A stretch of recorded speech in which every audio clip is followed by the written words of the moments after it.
가족과 같은 반려동물과 건강하게 오랫동안 함께하는 방법 화면에서 확인해 보시죠. 반려동물을 키울 때 가장 고민인 것은 아무래도 아플 때겠죠. 하지만 말 못하는 동물들에게 어떻게 하면 올바른 치료를 할 수 있을까요? 반려동물이 많아진 만큼 주변에서 흔히 동물병원을 찾아볼 수 있는데요. 동물병원을 찾을 때 염두에 둘 만한 것들, 어떤 것들이 있을까요? 큰 환자가 강아지, 고양이다 보니까 말을 못해요. 말을 못하기 때문에 어디가 아픈지, 얼마나 아픈지, 언제부터 아팠는지 저희가 알 수가 없기 때문에 보호자님들이 말씀을 해주시지만 그게 정확하지 않아서 저희가 정확하게 진단할 수 있는 기계가 제일 필요한데, 몸 안쪽을 볼 수 있는 진단 기계 중에 가장 일반적인 엑스레이, 그 다음에 이제 혈액 검사, 이런 것들이 이제 가장 기본적으로 필요하고, 조금 더 깊게 들어가면 CT나 MRI라는 장비도 있긴 한데 그거는 보통 이제 공간을 많이 차지하기 때문에 큰 병원에서 보통 있어서 저희가 이제 진료를 하다가 그런 CT나 MRI 같은 걸 찍어야 되는 상황이 오면은 큰 병원으로 이제 알려드리기도 해요. 고양이들은 이제 약간 밀폐된 공간을 좋아해요. 그래서 지금 저희 병원도 고양이 대기실 따로 있고 강아지는 따로 있는 게, 두 친구들이 만났을 때는 이제 뭐 크게 사고가 날 수도 있고, 그래서 고양이들은 따로 고양이들만 이제 있을 수 있는 공간, 즉 고양이 대기실이 반드시 필요하다고 생각합니다. 반려동물들은 아파도 말을 하지 못하기 때문에 보다 전문적인 검사가 가능한 곳을 찾아야 한다는 것. 그렇다면 반려동물들이 병원을 찾아 어떤 치료를 받나요?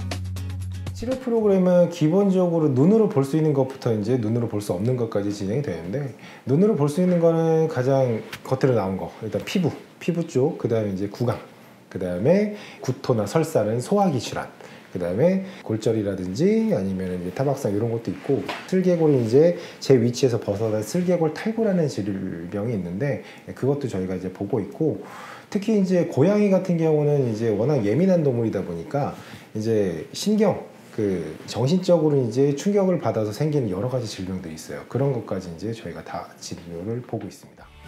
하지만 치료를 잘 받음에도 불구하고 많은 보호자분들이 고민을 하시는 게 있죠. 바로 치료비입니다.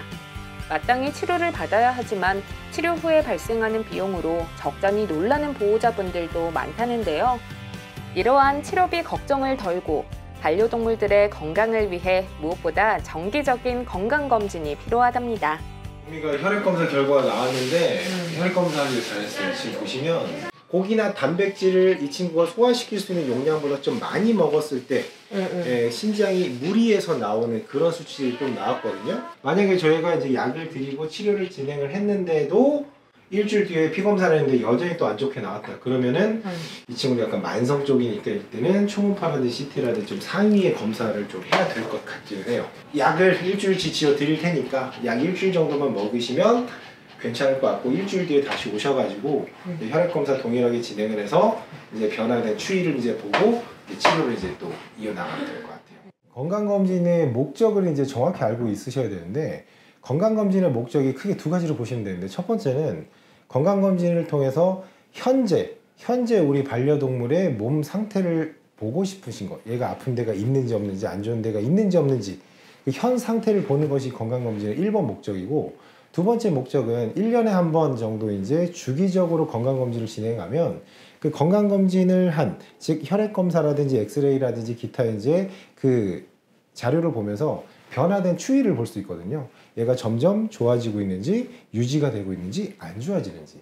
즉 건강검진의 목적은 아픈 것을 찾는 그것만 많이 알고 계신데, 실제로는 관리를 하는 측면에서 굉장히 중요하고요.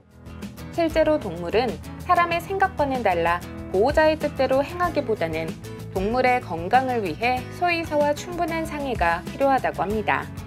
제가 예전에 한 10여 년 전에 중성화 수술을 이제 진행하고 집에 보냈는데, 강아지들은 수술 부위를 핥지 못하게 이렇게 깔때기 같은 네칼라라는 걸 씌워주는데, 사람과 달리 강아지들은 아프면은 더 세게 핥고 계속 핥아요. 그래서 보호자님은 아유 잘 때만 잠깐 편하게 자라 하고 이제 풀어주셨는데, 실제로 이제 강아지가 밤새 수술 부위를 핥아서 다음날 과다출혈로 사망한 케이스가 있었어요. 더 이제 편하게 해주려고 더 좋은 마음에 해줬는데 결과가 잘못돼서 이게 두고두고 좀 남아있어요. 그래서 그때 이후로 저희 병원에서 수술을 진행하시는 모든 분들한테 제가 이 에피소드를 말씀드리면서 이런 사건도 있으니 아이를 편하게 해주시는 것보다 안전하게 하시는 게 훨씬 더 중요하다. 수술 이후에 네칼라는 절대로 풀지 마세요 라고 이제 굉장히 심하게 아주 강하게 제가 이제 강조를 하고 있습니다.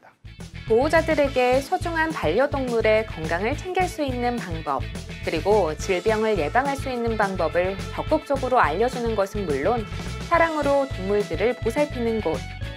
무엇보다 많은 반려동물 보호자들이 동물병원에서 소통할 때 어려운 수의학 용어도 쉽게 이해할 수 있도록 책을 편찬할 계획도 갖고 있다는데요.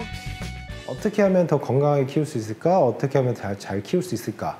수의사라든지 아니면은 뭐 다른 곳에 이제 물어보셔서 많은 질문을 통해서 많은 정보를 얻으시면 건강하게 잘 키울 수 있습니다. 본인의 반려견에 대해서 평소에 궁금하셨던 것들을 요즘 핸드폰 잘 나와 있으니까 메모 어플을 이용해서 평소에 기록을 해두셨다가 동물병원에 가셨을 때 제 아이가 이런 일이 있었는데 이게 괜찮은 건가요? 제가 어떻게 하면 되나요? 라고 질문을 많이 하시면 건강하게 반려동물을 잘 키우실 수 있을 겁니다. 사랑하는 반려동물과 건강하게 오랫동안 함께 살아가는 방법. 매달 예방관리와 건강검진을 생활화하는 것 잊지 마세요.